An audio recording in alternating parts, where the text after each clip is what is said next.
not only the thought you are choosing right now, attract the next thought and the next and the next and so on. It also provides the basis of your alignment with your inner being. Beautiful. मुझे सबसे पहले first line clear करनी है कि मतलब when I think, मैं अगली thought को अट्रैक्ट एंड अट्रैक्ट, उसके बाद उसके तीसरे, मतलब एक इसकी नॉन स्टॉप परेड चलती जाएगी. It's very beautiful. Every thought attracts the next thought. And the next. And the next. And the next. And the next. And not only that, it becomes the basis of your alignment with the inner being. It reminds me of sister कि एक seed में जिस चीज का बोता हूँ जमीन में, तो एक ही सीड बाहर नहीं आएगा, फिर पेड़, फिर फल, फिर सीड, फिर उसके बच्चे, नेवर एंडिंग है. Yes.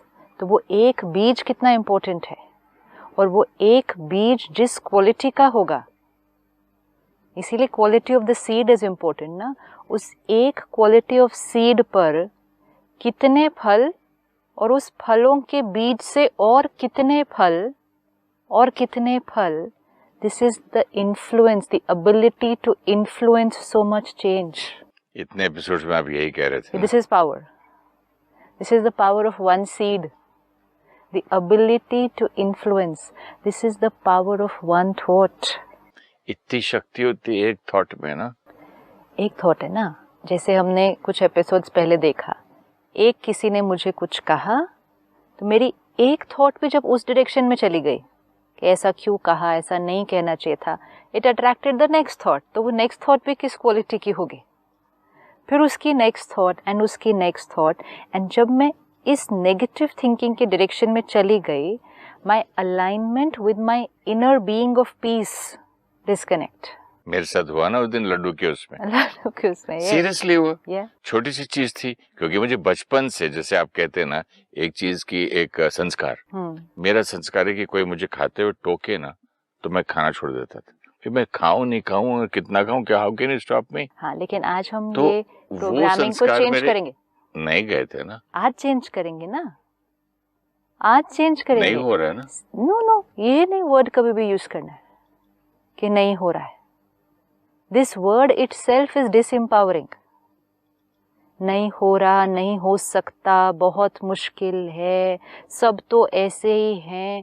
ये one thought will attract the next thought. लेकिन मैंने एक अच्छा काम किया. वो जो लड्डू वाली को डांटा था ना, बहन को, उसको बहुत प्यार किया बाद में. बाकी उसकी चीजों की तारीफ की, उसको सब बोला. मैंने उसको ये भी बोला कि आपके कंसर्न में आप बोले थे, वो सब मैंने ठीक ठाक उसको तो कर दिया. लेकिन थोड़ा सा अंदर ना, ऑनेस्टली मेरे अंदर अभी भी वो है. अभी भी है ना. It's fine.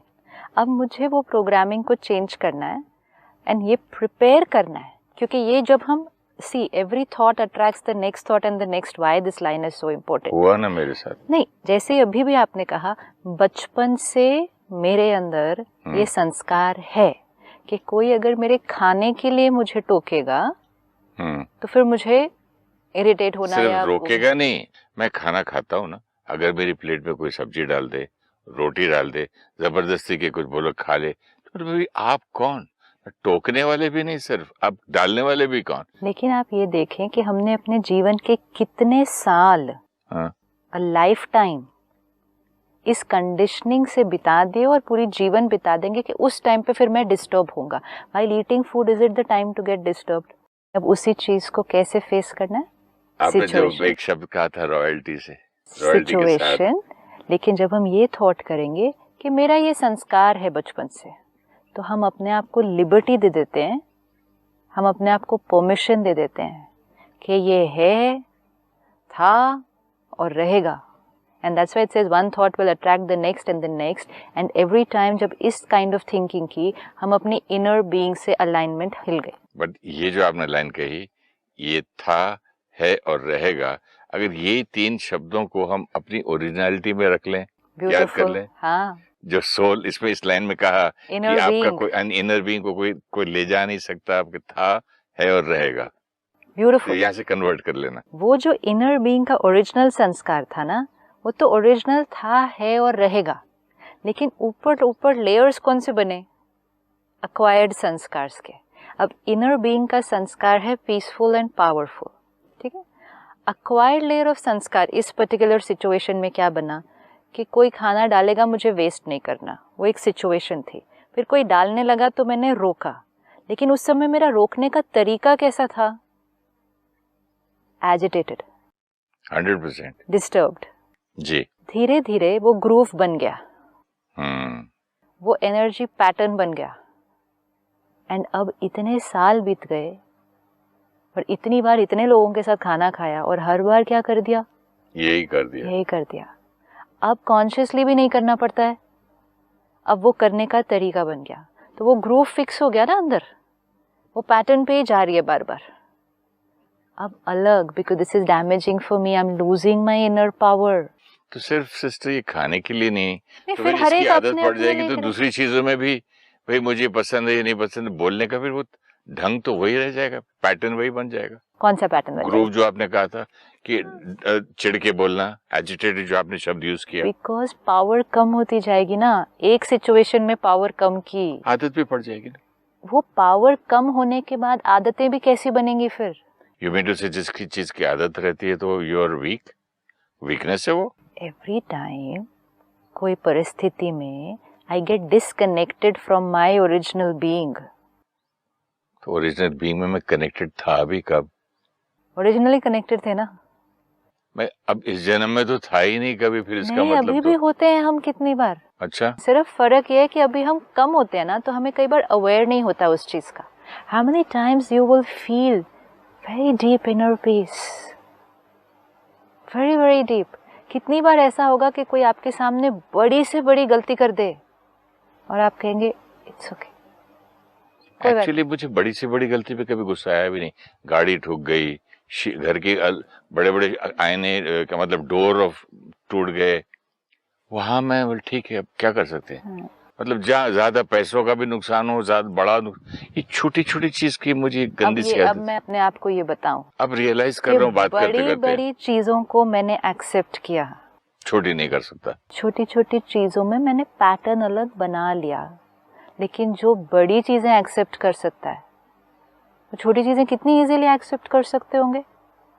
पता नहीं, ये तो कर सकते होंगे, लेकिन मैं इट्स तो लाइक सेइंग मैं पहाड़ उठा लेता हूँ, लेकिन पत्थर उठाने में मेरे हाथ को दर्द होता है। इट्स ओनली अ कंडीशनिंग कि पत्थर उठाते टाइम ना मुझे लगता है मेरा हाथ दर्द हो रहा है, कुछ भी नहीं है। सी हाउ इट इज कि बड़ी बड़ी बातें, और ये हम सबके जीवन के साथ है। हर एक के जीवन में चैलेंजेस आते हैं। कोई बड़े चैलेंजेस में, जैसे फादर की डेथ हो गई, वो टाइम पे मैं एकदम शक्ति में आ गया कि रोया हुआ नहीं, ठीक है ये करना ऐसा हो गया, अभी हो गया, घर एक्सीडेंट हो गया, इमीडिएटली अलर्ट हो गया, मैं गाड़ी बुलाओ, एम्बुलेंस बुलाओ, ये वहाँ छोटी सी चीज में कोई रोना है तो मैं वहाँ मतलब majority of us go through this. कोई बिजनेस की बड़ी चीज में फेस कर लेते हैं, कोई एक बहुत टर्मिनल इलनेस को क्रॉस कर लेते हैं, क्रॉनिक बीमारी, कोई किसी नजदीकी संबंध की मृत्यु को फेस कर लेते हैं, और छोटी छोटी चीज में चिड़चिड़ हो जाती है। तो अपने आप को याद दिलाना, मुझे आत्मा के पास कितनी शक्ति है कि मैंने बड़ी बड़ी परिस्थितियां कर ली, लेकिन छोटी छोटी जो रोज और दिन में कई बार आती है। अब बड़ी परिस्थिति में पावर डिप्लीट नहीं हुई, लेकिन छोटी छोटी परिस्थितियों में पावर डिप्लीट हो रही है। जीवन में बड़ी बड़ी परिस्थितियां बहुत कम आती हैं। आप अगर अपने जीवन काल को देखें तो बड़ी परिस्थितियां कितनी सालों में कभी आती सालों में एक, और छोटी दिन में कई, मिनटों में आती रहती है। हर घड़ी छोटी मोटी तो चलती रहती है। छोटी मोटी में अगर ये कंडीशनिंग बन गई तो फिर पावर वेस्ट होती जाएगी। But we have to understand this is soul power. ये है बीइंग शक्ति, आंतरिक शक्ति। ये है कि मुझ आत्मा के पास शक्ति है कि मैं कोई भी परिस्थिति, कोई भी चैलेंज, कोई भी क्राइसिस को क्रॉस कर सकता हूं, कोई भी, कैसी भी, कभी भी। तो फिर छोटी छोटी क्रॉस करना। तो आज से मैंने वो कंडीशनिंग को चेंज करना है कि जो पहाड़ उठा सकता है वो पत्थर को तो एक उंगली पे हिला देगा, और पुराने वाला जो ग्रूव है उसको अब हम धीरे धीरे क्या कर देना है, फिनिश हो जाएगा वो पुराना ग्रूव, क्योंकि अब नए ग्रूव पे थॉट पावर चलनी शुरू हो जाएगी। एक नया way of thinking. And this line is very beautiful. My every thought will attract thought after thought. And वो मेरी इनर बीइंग से या तो मुझे अलाइन कर देगा या फिर वो अलाइनमेंट शिफ्ट हो जाएगी. एंड जितना जितना हमारा अपनी इनर बीइंग से अलाइनमेंट शिफ्ट होती जाती है ना, हम अपनी वास्तविकता से जितने जितने दूर होते जाते हैं, हमारी खुशी, संतुष्टता, ये सब हमें अनुभव नहीं होती है. फिर सब कुछ होते हुए भी, इवन पावर ऑफ पोजीशन होते हुए भी, power of money, power of education, सब कुछ होते हुए भी खुश नहीं. अंदर कमजोर, dissatisfied, not contented, not happy, because अंदर लगता है I am irritable, so depressed, I am so lonely, I am so unhappy, something is missing. Missing, हाँ, ऐसा वॉइड समथिंग लगता इज है. मिसिंग. क्या मिसिंग है? अंदर की पावर डिप्लीट हुई ना हर छोटी छोटी परिस्थिति में. जैसे इसने बोला कि every thought after thought after thought, ऐसे तो अब भी क्या करना है मुझे? वो थॉट उस डायरेक्शन में जाते ही edit, cut. Change. 1, I prepare before a situation. परिस्थिति आने से पहले जो कंडीशंस मुझे पता है कि इस परिस्थिति में मुझे डिस्टर्ब होता है, इस परिस्थिति में मैं डिस्टर्ब होता हूँ, आज ऐसे. नहीं भी अगर हुआ, जैसे ही वो बात आई, देखा अपने आप को धीरे धीरे उस डायरेक्शन में जाते हुए, कट, चेंज. ज़्यादा देर उसमें अगर बह जाते हैं और फिर जैसे आपने लास्ट टाइम कहा, कई घंटे, तो कई दिन, तो कई जन्म, तो फिर कितनी शक्ति कम होती जाएगी. आज से एक प्रतिज्ञा अपने आप के साथ, चाहे कुछ भी हो जाए, अपनी कुर्सी नहीं छोड़ेंगे. अपने राजा की रॉयल देखो थ्रोन. दुनिया में देखो, अपनी कुर्सी नहीं छोड़ने के लिए कुछ भी करने के लिए तैयार है. कुछ भी, we ready to do anything, कहेंगे ना, क्योंकि I want to remain in power. ये कहेंगे, I want to remain in power, I will do anything for that position. I want to remain in this power and I will do anything for that position.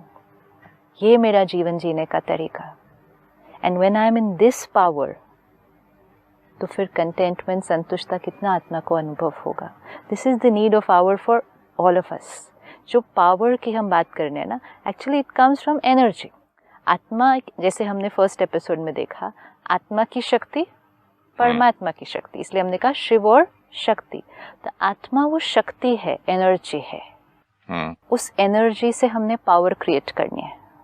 दुनिया में आप देखो कितने examples हैं हमारे पास कि एनर्जी है, उस एनर्जी से हमने पावर क्रिएट की, right. But we had to have a mechanism in between जिससे हम उस एनर्जी से पावर क्रिएट कर देते हैं. चाहे वो सोलर एनर्जी है, चाहे वो विंड एनर्जी है, हमने पावर क्रिएट की है उससे. लेकिन बीच में एक चीज़ आएगी. बचपन में हम एक सिंपल एग्जाम्पल करते थे कि मैग्नीफाइंग ग्लास ले लिया, ठीक है, फिर उसको कागज के ऊपर या सूखे हुए घास के ऊपर फोकस कर दिया. सूर्य वही है जो पहले था. अनलिमिटेड एनर्जी वो रेडिएट कर रहा है, ठीक है, लेकिन वो अनलिमिटेड एनर्जी उस कागज पर कोई प्रभाव नहीं डाल पाई. लेकिन जैसे ही उस एनर्जी को फोकस किया, तो उसने उस कागज पर प्रभाव डाल के उस कागज को परिवर्तन कर दिया. मैग्नीफाइंग ग्लास यूज करके फोकस किया ना, उसको कॉन्सेंट्रेट किया ना उस एनर्जी को एक पॉइंट के ऊपर. जब तक वो बीच का मैग्नीफाइंग ग्लास नहीं था, सूर्य की बेअंत शक्ति थी, लेकिन उससे पावर नहीं क्रिएट हो पाई.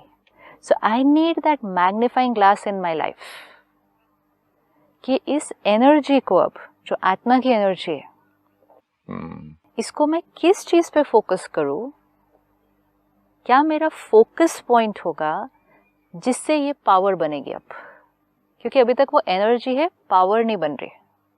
That's the difference, you are converting energy to power by concentrating on something. आप बताइए कि हम वो मैग्नीफाइंग ग्लास कहाँ से लाएं? वो है, वो तो ऑलरेडी बैठी हुई है. नहीं, फिर मैं फोकस कैसे करें? फोकस हमें चूज करना है मेरे जीवन का, जिसको हम आम भाषा में कहते हैं purpose of my life. Okay, my purpose of my life क्या है? जब मेरा जीवन का पर्पस क्लियर होगा, what is the purpose of my life, तो हमारी हर थॉट इंटरैक्शन में वो एनर्जी उस पर्पस के द्वारा पावर में रेडिएट होगी. मेरा पर्पस ये है कि जैसे लोग बुढ़ापे के लिए, अपने ओल्ड एज के लिए कुछ फिक्स डिपॉजिट्स, पैसा वैसा सब रखते हैं, तो मैं अपने अगले जन्म के लिए अच्छा कार्मिक एक बंडल बना के रखना चाहता चलो हूँ। ठीक है, तो अगला जन्म अच्छा करने के लिए पहले कौन सा जन्म अच्छा करना पड़ेगा? अभी का। अभी का। सिंपल है, ये मैग्नीफाइंग ग्लास बीच में रख लीजिए, ठीक है। अब आत्मा की शक्ति है, ये पर्पस है अब आपका कि माय पर्पस इज कि मेरा ये जीवन कैसा होना चाहिए कि अच्छे कर्म के मेरे वो खाता बने। ठीक है, मतलब मेरा हर कर्म कैसा होना पड़ेगा? श्रेष्ठ कर्म होना होगा, ठीक है। अब अगर ये पर्पस ऑफ लाइफ उस क्षण याद था जब वो बहन ने वो मिठाई खिलाई, तो रिस्पॉन्स कुछ और हुआ होता है। पर्पस ऑफ लाइफ ऐसे पकड़ के रखना पड़ता है। मेरा पर्पस ऑफ लाइफ, अब आपने कहा मेरा पर्पस ऑफ लाइफ है कि मेरे को अगले जीवन में अच्छे कर्म का खाता लेके जाना है। तो अगले जीवन के लिए मतलब मुझे ये जीवन में क्या करना पड़ेगा? अच्छे कर्म करने। अच्छे कर्म। तो ये ब्यूटीफुल पर्पस ऑफ लाइफ है। अब लेकिन ये पर्पस ऑफ लाइफ पर मुझे सारा दिन क्या करना पड़ेगा? उसके लिए मेहनत करनी पड़ेगी, जैसे पैसे कमाए, शूटिंग किया, फिल्मों में गया। पर्पस था ना उस टाइम, पर्पस था, वैसे अब इसके लिए मुझे मेहनत करनी पड़ेगी। आपके पास शक्ति थी, फिर आपने एक पर्पस ढूंढा। वो पर्पस क्या था? मुझे ये बनना है, ठीक है। उस पर्पस के ऊपर उस शक्ति को जब कंसंट्रेट किया, पावर आ गई, रिजल्ट आ गया। अब मेरे पास शक्ति है।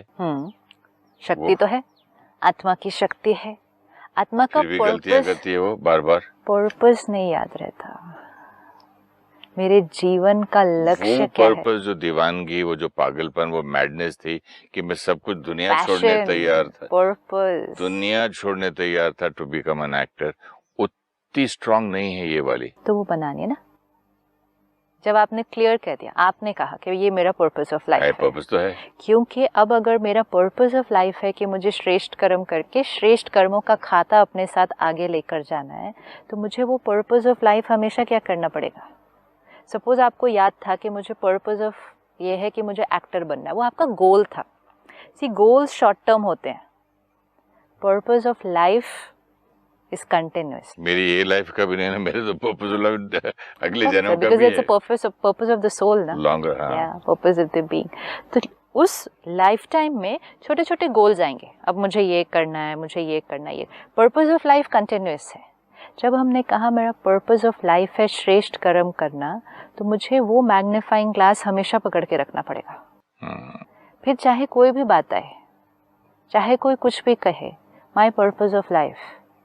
तो ऐसा नहीं होना चाहिए कि कोई भी आया, कुछ भी कहा और मेरे पर्पस ऑफ लाइफ को हिला के चला गया। फिर पर्पस ऑफ लाइफ क्या हुआ? छोटे थे हम तो वो ब्लॉक्स के ऊपर कोई घर बनाते थे, तब भी किसी को नजदीक नहीं आने देते थे। पैर लग जाएगा, मेरा घर गिर जाएगा, मैं घर बना रहा हूँ ऊंचा ऊंचा। वो इतना उसको संभाल के रखते थे। और यहाँ तो कोई भी आता है मुझे गिरा देता है मेरी पर्पस ऑफ लाइफ से। So purpose of life is very important. या तो पर्पस ऑफ लाइफ मेरी वीक है, मेरी थॉट कि जो मेरी चाहत है, मेरी चाह वीक है, या फिर मैं वीक हूँ। पर्पस ऐसी चीज है जो दोनों डायरेक्शन में जा सकती है। कोई अपनी एनर्जी को यूज, आज दुनिया में भी हम हिस्ट्री को अगर देखें, कोई ऐसी आत्माएं हैं जिन्होंने अपनी आंतरिक शक्ति को मिरेकल्स क्रिएट करने के लिए यूज कर दिया, कि इन्होंने अपनी आंतरिक शक्ति को ह्यूमैनिटी के बेनिफिट के लिए यूज किया, और कईयों ने अपनी आंतरिक शक्ति को दुनिया के बहुत सारे नुकसान और विनाश के लिए यूज किया। वो भी शक्ति थी। वो भी शक्ति है। That soul was also very powerful. A weak soul can not create that kind of an impact and influence, लेकिन the soul used its power. Atomic energy को कोई कैंसर ठीक करने के लिए यूज करता है, या इलेक्ट्रिसिटी वगैरह, या सैटेलाइट के लिए, और वही एटॉमिक एनर्जी को कोई बॉम्ब बना के, क्योंकि एनर्जी वही है, लेकिन किसी ने पर्पस यूज किया हीलिंग का, और किसी ने उसका पर्पस यूज किया वॉर का। तो एनर्जी तो वही थी, पावर भी उसने दी, लेकिन पर्पस कौन सी डायरेक्शन में था, ये बहुत इंपॉर्टेंट है। So we have to have that compass हमारे साथ हमेशा, कि purpose of my life and guided by values of my life. Suppose एक कंपनी है, 2 लोग चलाते हैं, दोनों का पर्पस सपोज ये है कि हमें इस कंपनी को बहुत ऊंचाइयों तक लेके जाना है, हमने बहुत अच्छा बिजनेस करना है, हमें ये कारोबार ऐसे ऐसे फैलाना है। लेकिन एक का वैल्यू सिस्टम कहता है इंटेग्रिटी, ऑनेस्टी, ट्रांसपेरेंसी। दूसरे का वैल्यू जो वैल्यू सिस्टम है वो शायद ये सोचता होगा कि भाई इसकी वैल्यू सिस्टम पे तो कब बनेंगे, कब हमारी फैक्ट्री फ्लरिश करेगी, कब हमको तरक्की मिलेगी। हम शॉर्टकट ढूंढते हैं ना। तो इसीलिए ये दोनों चीज़ें बहुत ध्यान से, अटेंशन से यूज़ करनी है। मेरा पर्पस क्या है और मेरे वैल्यू सिस्टम्स क्या है, और ये पर्पस और वैल्यू सिस्टम को बीच में रखते हुए एनर्जी को पावर के रूप में ट्रांसलेट करना है।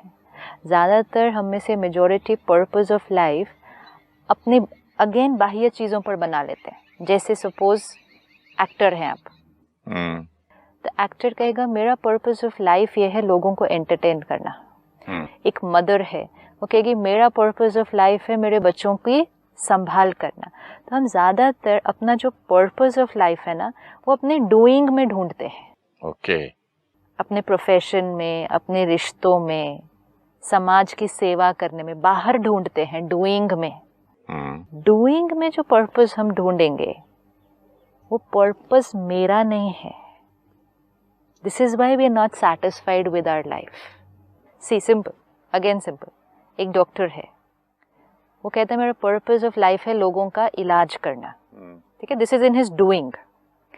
ठीक है, इलाज करना वेरी ब्यूटीफुल भावना है, लेकिन उस इलाज करते करते अगर उसने स्ट्रेस भी क्रिएट किया, गुस्सा भी क्रिएट किया, ग्रीड भी क्रिएट किया, फियर भी क्रिएट किया, कंपटीशन भी क्रिएट किया, पॉपुलैरिटी के नंबर 1 बन जाओ ये ऑपरेशन करके, डूइंग वाला सब कुछ कर रहा है वो पर्पस ऑफ लाइफ, लेकिन वो पर्पस ऑफ द बीइंग से अलाइंड नहीं है। तो यही डॉक्टर पर्पस ऑफ बीइंग से अलाइंड होता तो क्या करता? आप बताओ। Purpose of the being, purpose of the मतलब ये सारी बातें जो वो हीलिंग करता सारी, लेकिन उसका पर्पस ऑफ द बीइंग क्या होता? To heal the person. No, to heal the person तो डूइंग में है। Love. See, now we are coming to the purpose of the being. Doing, love, compassion, उसके दर्द को अपना दर्द समझना, compassion, empathy, love, caring, happy, stable, powerful, now healing. Being, doing, बहुत फर्क है। आज क्या हुआ, पर्पस ऑफ द डूइंग हम अचीव कर रहे हैं, लेकिन करते करते मेरा, क्योंकि हम कहते हैं मेरे जीवन का लक्ष्य क्या है, why am I here? Many people will ask, what is the purpose of my life? So the purpose of my life is to be in that original state of the being and radiate that quality of being in every interaction.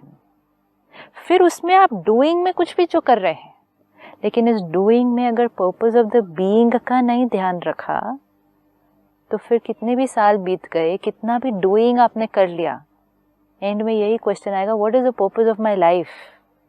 तो आज हमें purpose of the being, I the being, उसका इस जीवन में क्या purpose है?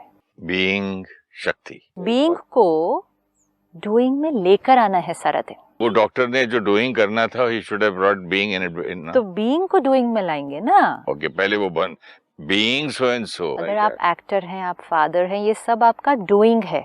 आप हस्बैंड है, ये आपका डूइंग है, लेकिन पर्पस ऑफ द बीइंग क्या है? To be loving, caring, compassionate in everything that I am doing. तब आप सब कुछ करते करते हुए भी आप अपने जीवन के लक्ष्य को जी रहे हैं, और वो करते करते आत्मा की शक्ति क्या होती जाएगी? डे बाय डे बढ़ती जाएगी। अब ये हमारा मैग्नीफाइंग ग्लास हो गया बीच का।